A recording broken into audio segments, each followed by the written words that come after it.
All right, ladies and gentlemen. So tomorrow, you have your last quiz of the week, 21 through 30, and your last lecture before your test. I'm telling you. The UK is supposed to be one of your easier ones. There are a lot of things to go on within it, but it is supposed to be one of your easier ones because it's one of the things we're more familiar with. I'm telling you right now, I'm working on Iran. And I've learned a lot. I honestly have, learned, a lot. I'm enjoying it. I like to learn new things, but hot damn. There's a lot of terms that I had to, sit there and really try to learn, which we will work through together. So, enjoy the UK, because a lot of the stuff we're pretty familiar with. Yes? Okay? So, once we finish with Iran, we go to China. And let me tell you, Woski broski, the vocab. It's a whole other thing. Anyway, all right. And then we have writing week.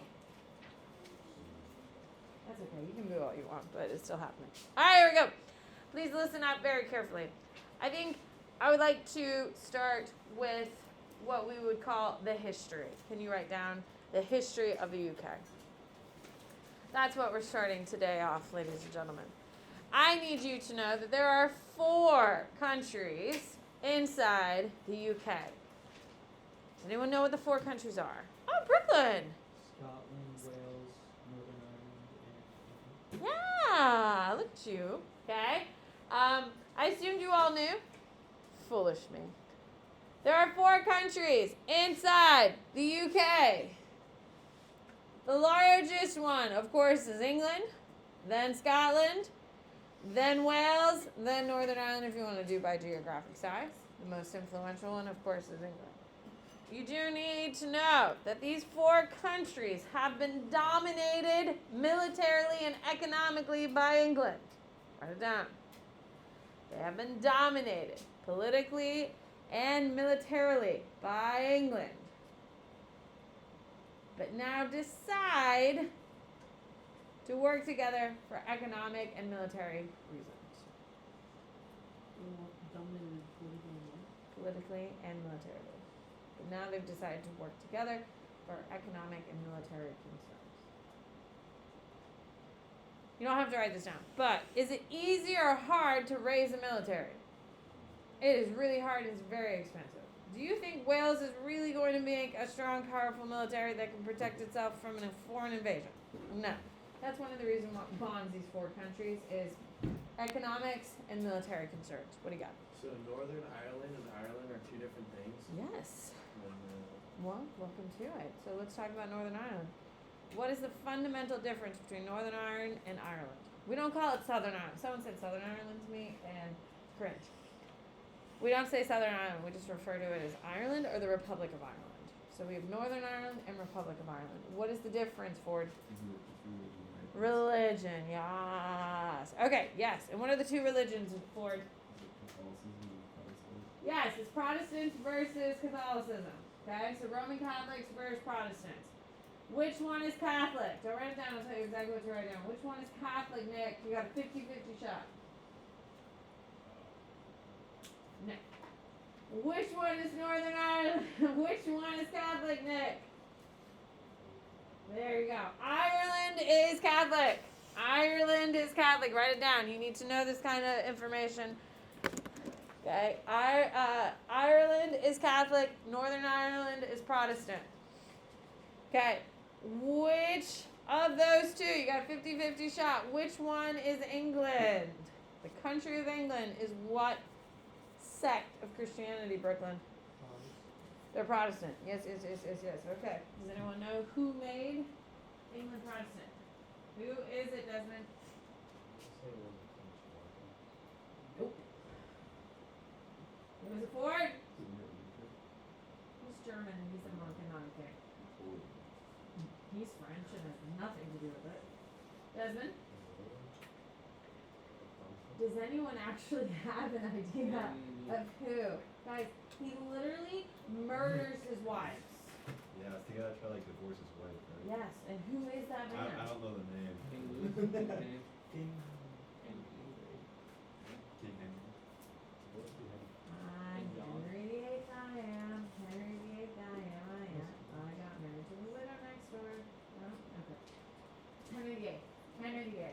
Henry VIII converts England to Protestant. And why does he want to be a Protestant, Britt? So he can like divorce his wives because they're not giving him a son.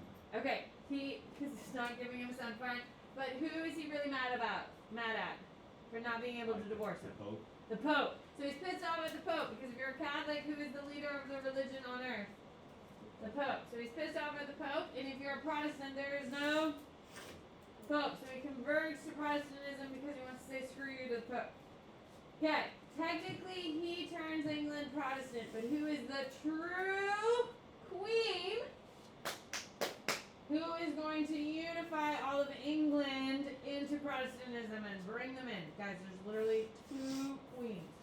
3 queens, technically, in all of British history. There's 3. Queen Elizabeth II died. So technically, like, just died. And it's not her. Because it's been, even though she's, like, old as hell. It was not around in the 1500s. Okay. Who is it? Annie! Queen Elizabeth I. Yes, write it down. Queen Elizabeth I is the one who is going to unify England under Protestantism. Henry VIII, who is her father, converts to Protestantism, but it's Queen Elizabeth II who is a true believer in Protestantism, and she's going to force it through. So, Northern Ireland is going to side with what country? The English, right? And that's why they are going to start rivaling with the rest of them. So they're going to turn to Protestantism while the rest of them are going to stay with Catholicism, and that's why the fracture. Okay? Okay. Now, let's look at Scotland and let's look at Wales. Historically, ladies and gentlemen, you need to know there's bad blood between the British, the Scots, and the Welsh. We don't call them Walesies. Someone said that to me. The Wales. No. Those swim in oceans, those are not people. They're called Welsh. Now, if you are interested in the Welsh, okay, which are a very small group of people, only like 800 actual fluent speakers of Welsh. Do we know that Ryan Reynolds bought a football club? Yeah. Yes, okay. He bought the soccer team in Wales. It's called Wrexham. There's a show on Hulu about it. It's actually really funny because, I mean, it is Ryan Reynolds. It's very funny, and it does have a couple episodes about what being Welsh means. And it's very funny and enjoyable, and if you're looking for something to watch, it's not terrible, and they're actually doing pretty well. With that being said, the Welsh, okay, they are rivals. England dominates Wales first, know that, write it. Then dominates Scotland second. Okay, so you don't need to write this part down. So when Queen Elizabeth II died, her son Prince Charles then became King Charles. The oldest son of Prince Charles is Prince William. He got a new title. Does anyone know what his title is? What is it? Prince of Wales, because the first place they conquered is Wales, and that's why the firstborn heir gets Wales. Okay, so that's why it's called the Prince of Wales. Okay, so that is the original formation. You do need to know, put a big star because this is important. All 4 of these nations have their own culture, language, and traditions, but they're bonded by their British influences. Okay? So each one has their own unique things. They all have different accents, like you know the difference between an Irish accent and a Scottish accent. You know the people in Scotland wear kilts. You would never catch an Irishman in a kilt. Okay, that's just not gonna happen. You would never catch, you know, I don't really know mine. Stereotypes here. What do you got? Culture. Okay, so they're all being forced into British culture, and that's a huge component of it. So There are 4 countries within this union. Okay, Scotland, England, Wales, Northern Ireland. There's lots of bad blood between these places. It's a very complicated history. Okay, I mean, for God's sakes, the British tried breeding out the Irish, for God's sake. And to breed out a group of people, you have to rape. They had a systematic pattern of raping women in order to breed out the Irish. How did that work out? Not well, okay? So, all right, perfect. So, let's get back to where we left off, which is political parties, yes? Did we get here? Perfect. Let's pick up at interest groups. Okay. Interest groups are going to be the most influential ones are unions. Okay, the most influential ones are unions here in the UK. In the United States, what are some of the most influential interest groups? What are the ones we keep coming back to? Desmond? NRA, the National Rifle Association, PETA, the Protection and Ethical Treatment of Animals. Okay, here in the United States, we have identity groupings. In the UK, they have unions that are the most influential right now. The reason why unions are super influential is because their economy is divided into 2 sections. Write it down. Their economy is based into 2 sections. One of them is intellectual. That's not the one I'm struggling to recall at the moment. Intellectual. When I say it's an intellectual economy, what does that mean? Think about it. We are an intellectual economy here in the United States. What does that mean? Come on, what does it mean, Sophia? To a degree, yeah, for sure. Okay? So you need to have a college degree, and you sit there and you work online and you type into a computer and you're managing and moving things and creating things. What would be an example of an intellectual company? Desmond. Apple, for sure. Okay? Amazon. Amazon doesn't make anything, they just move things around, okay? I love it. Amazon delivers from set, okay? So, those are intellectual components. The other component of the UK is industrial. When I say the word industrial, Alex, what does that mean? Factories? Factories. So what do you do in a factory, Alex? Make stuff. Yeah, you make shit, okay? That's what an industrial economy does. They actually make things. Here in the United States, do we have a large industrial section or a small one? Small. And that's a huge issue for the future World War III. Whenever that breaks out, we have a huge problem because we don't make our own stuff anymore. We have sent it out to other countries to make it for us. During the pandemic, was that a problem? Yeah, we literally ran out of masks. Why did we run out of masks during the pandemic? Because we don't make them. So if we wanted to make more of them, we had to force people in China to do it, and that's not how things work. Okay? So, with that being said, ladies and gentlemen, England has an intellectual and industrial. The United States is not industrial. What are we? We have a huge intellectual and what? Well, service is more of the intellectual. Service is not a bad answer. It's probably our second or third. Agricultural. Our second major economy is agricultural. We have huge agricultural production. The UK does not. Definitely does not. Okay. So, the reason why the UK has such large influence from unions is because they have a huge industrial component to their economy, which means you have lots of people in factories doing factory work, which typically means union jobs. Do we see how this all connects here? Hello? Okay. Here in America, we do not have that many industrial and manufacturing jobs anymore. So have we increased unions or decreased? Decreased. Desmond. If the UK is like just as developed as the US, why do they still have this many manufacturing? Because that's what their economy is going to shift to. They have a lot more intellectuals than they used to, but they still have significantly more than we do. So poised for World War III, who's in a better spot? UK or the United States? UK for sure. A, because they have a smaller population, so it is easier to defend a smaller population than a larger one. But we don't have the necessary tools to convert into a military economy. Okay, corporationism. Write it down. Corporation is the traditional, right? Traditional practice of the UK. It is when certain companies influence government policy. Corporatism is when certain companies influence government policy. Do you think this influence is powerful or not? Powerful. Super powerful. Would you want to be one of those influential companies? Do you think it shows preference? Favoritism? Yes. That is the traditional way.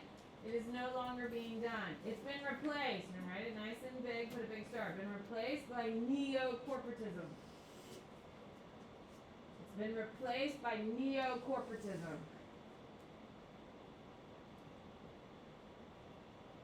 Neo-corporatism, which is on the front, is when companies compete. It's when companies compete to influence the government. Here in the United States, which one are we? Neo-corporatism is what we do here in the United States.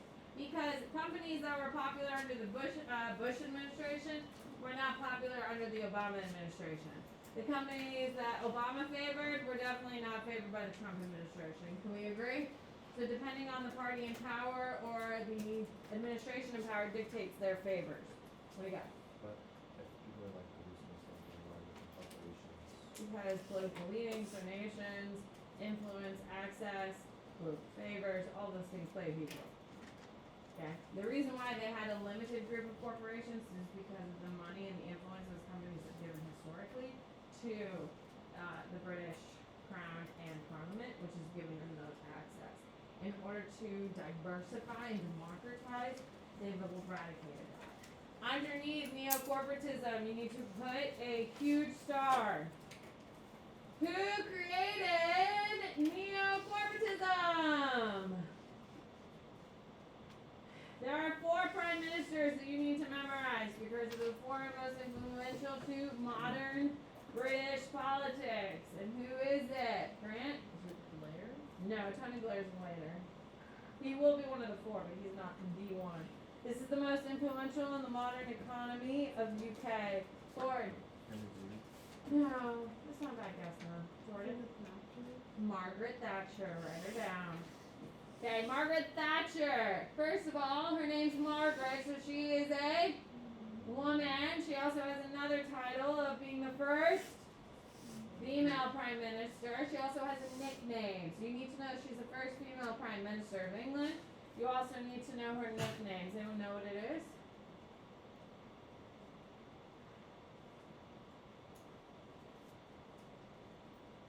Hold the Ironside. Write it down. Yeah, the Iron Lady, okay? Old Ironside, the Iron Lady, both of those are her name, okay? Why do you think they called her the Iron Lady? She was absolutely formidable, okay?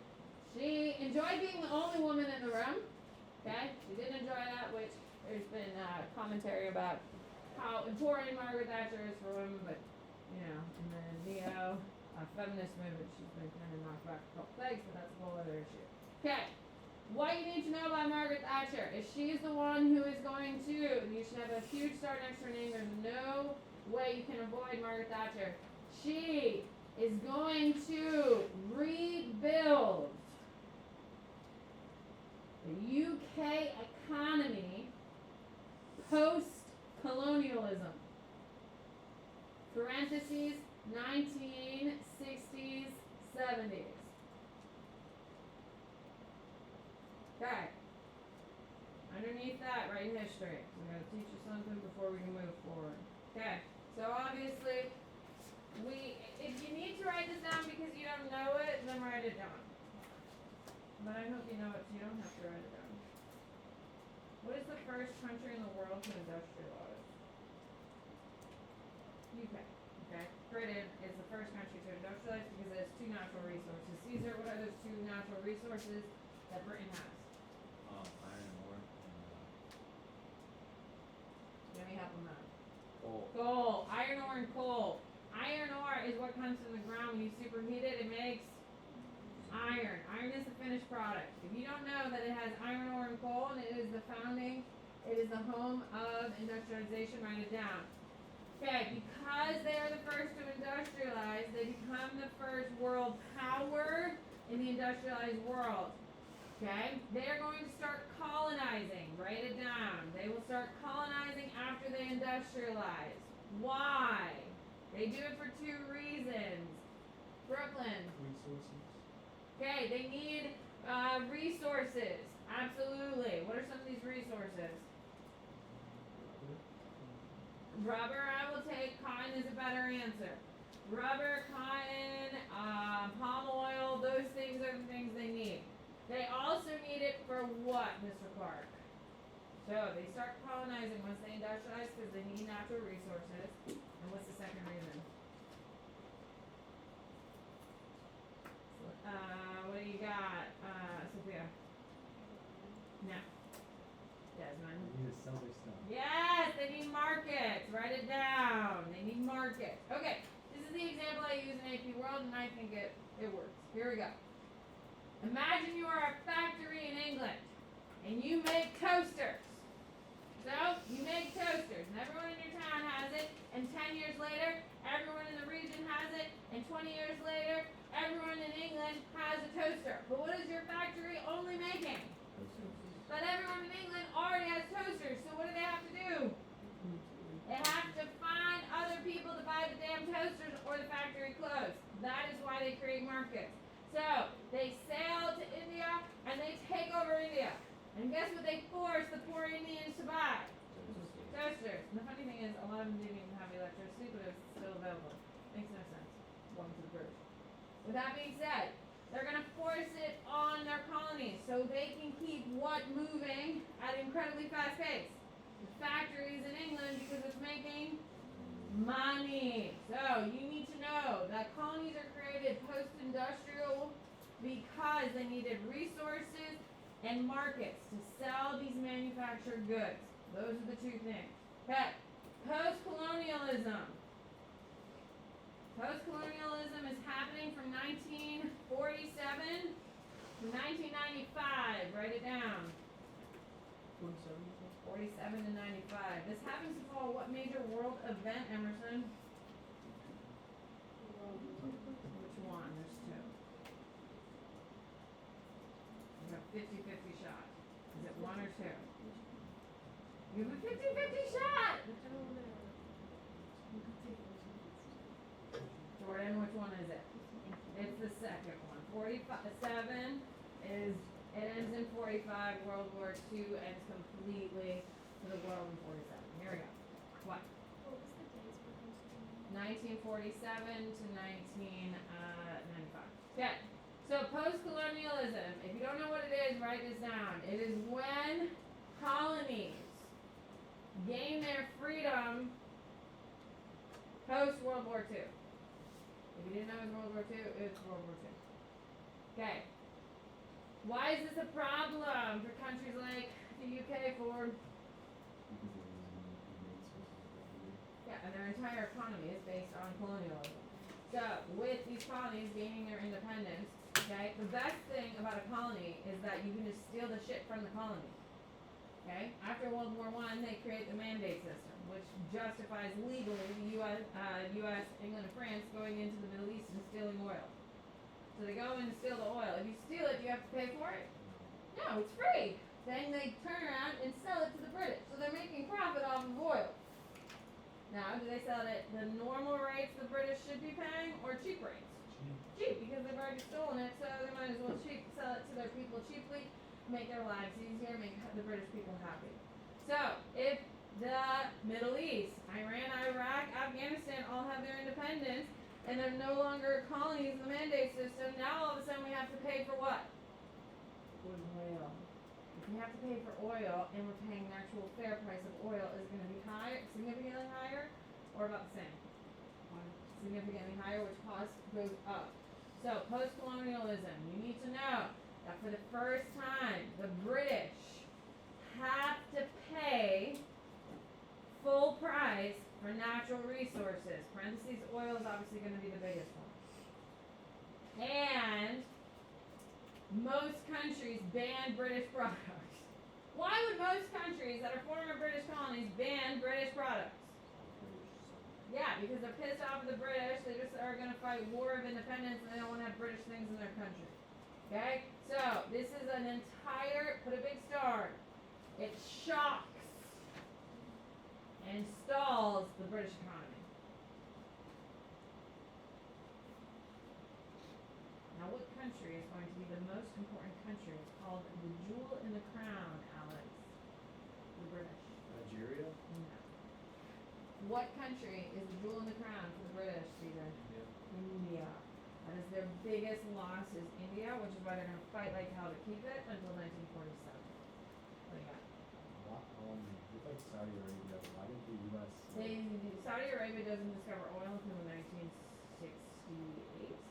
yeah, so why did the US just go over there and I don't want to say take why didn't they just take it? What, when they discovered the largest oil reserves in history? Yeah. Because we're in post-colonialism, post-World War II. It's not really a great look when the white city on the hill commandeers an entire country. Why did the UK do that? Who are you talking about? The UK's already done so much messed up Just stuff. not since post-World War II, though. No one wants to go back to World War II. I don't know if you remembered the lesson I was teaching this morning. Yeah. You know, all this leads to 2 atomic bombs being dropped, and those bombs, we have bombs that are 500 times more powerful than one of those atomic bombs. So the consequences have gone up since the end of World War II, which makes people say, maybe we shouldn't do that But anymore. all like the bad things are still happening. And it's like there was a lot of genocides, so Can we move on, Desmond? Okay, you wanna go. Okay, so, can we agree the UK's economy is complete trash, yes? Okay, Thatcher shows up, write it down. Thatcher shows up, and she is going to stabilize their economy. Okay? She is going to stabilize their economy by pushing a more manufacturing and intellectual agenda on the home front and pushing for more products being sold to Europe. Okay, so transitioning, pivoting from focusing on exporting to India and into South America, they're now going to focus on to Europe. So she is going to be known as the savior of the British economy. Okay, couple things you do need to know. You need to know quangos, which sounds like smoothie. Okay, you don't think it kind of smells like, oh, can I have a quango? No? Okay. Well, it's fine. Huh? Well, I know, but it's not a mango, so it sounds like a quango. I can see it, maybe, fine, whatever. Quango, ladies and gentlemen, what it is, it's a quasi-autonomous, non-government organization. You already know of one. It's the most famous British it's most famous for its news broadcasts. What is it, Brooklyn? The BBC, ladies and gentlemen. So, let me break down the definition now that you have an example. The BBC is a quagmos. It's quasi-autonomous, which means it's almost independent, but it's not independent because it takes money from the government. Write it down. So, it's quasi-autonomous, aka it takes some money from the government, but it doesn't push government propaganda. Okay? The point of the BBC is to educate British people, because if British people are educated, then you can have coherent conversations and discourse. Can we agree? Every single one of us, including me, please, have idiot family members. Yes? Who are just done no research and they just say the wildest things. Yes? Would that be easy to govern them independently? Or is it really hard? Yeah, everyone knows a bunch of wackadoodles. Okay? With that being said, the BBC was created, it stands for the British Broadcasting Company. It was created for radio. Yes? And obviously transitioned to television with its creation. and they're trying to make sure that British citizens are thoughtful and thinking, what is its equation to the United States? What is the equation here in the United States? Supported by the government, supposed to educate us, make us better, more thoughtful. Oh my God, people! Desmond, PBS, Public Broadcasting Station. PBS is supposed to make us smarter. Okay, it's quasi-autonomous, which means it does receive a lot of funding, but it also receives private funding as well, and that's how it goes. Okay, media, ladies and gentlemen. Okay, the media. You need to know that the media pushes this class cleavage. What is the number one cleavage in the UK? Class is the number one problem in the UK. It's the number one problem because it's such a big issue. Because you have the aristocracy, like people are literally called dukes and counts and lords, which blow my mind in 2023. And then you have regular people like you and I who are trying to like live our lives, you know, in 2023 with no titles. You also need to know, ladies and gentlemen, that it has free-ish freedom of the press. Free-ish. Now here in the United States, are we boldly free? No. You've got to be kidding. No. Now, in comparison to the British, we're slightly more free in our freedom of speech. But are we truly boldly free? No. You cannot scream fire in a crowded room because it endangers the lives of other people. So truly, you can't say whatever you want. You cannot threaten the life of our government officials, President Biden. You can't threaten to kill him. That is absolutely cannot be done because it's an endangerment of a person. You just can't do those types of things. In a true free press and freedom of speech, you could. So, pro cons here, people. Okay, cleavages. Here we go. Now, what is the number one cleavage in the UK? I just told you, Jack. Class is number one. Number two is ethnic cleavages. Write it down. You need to know that the English make up 77%. The Welsh make up 4.5%. Scots make 7.9, and Northern Ireland is 2.7. Write it down. Now, it is important for you to understand all of these people identify as part of the United Kingdom. However, they also identify on their nationality of being Scottish. If you ask a Scot if they're Irish, they're going to be offended. Because a Scot is not Irish. They're two separate cultures, two separate languages, two separate belief systems, all of those kind of components. Okay? Alright, now, another social cleavage, another ethnic one. Put a star. There is a lot of ethnic division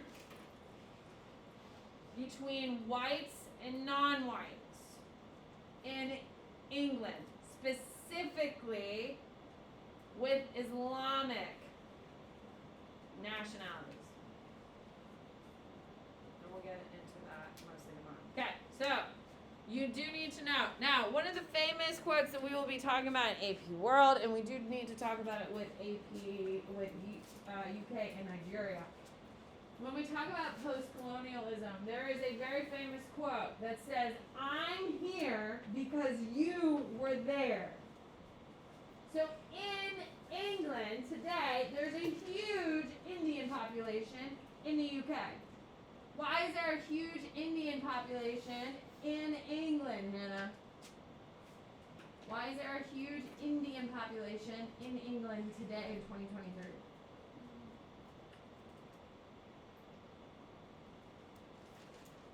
This is what it always comes back to when we talk about England.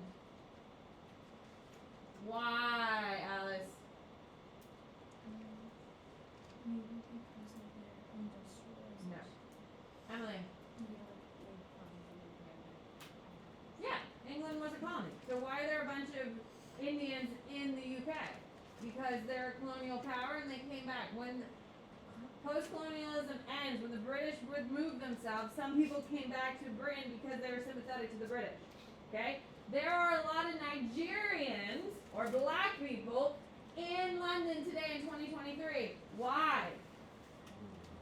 Because it's a former colony. So when the British government removed its colony or governmental force, some Nigerians came with it because they were sympathetic to the British. So that's why there's a huge Nigerian population in India, and Kenyan, and Botswana is another huge one. All of these people are there because the British were there. With that being said, it's caused a ton of racial tension. Does UK have racial issues? Ooh, that was decisive. Yes. Meghan Markle is one of the major flashpoints in it, calling for racism and her mistreatment by the British press because of her black heritage. Okay? Religious cleavage. You do need to know Protestant versus Catholics. Okay, which nation or nationality is the perfect example of this trait? Of the four, which one has the perfect example of religious cleavage? Ireland. There's Northern Ireland and then just regular Ireland. Okay. Economy is your next heading. Okay, we've already talked about a couple of things. You need to know when we talk about the UK today in 2023, it's post-colonialism is the biggest thing that shapes it.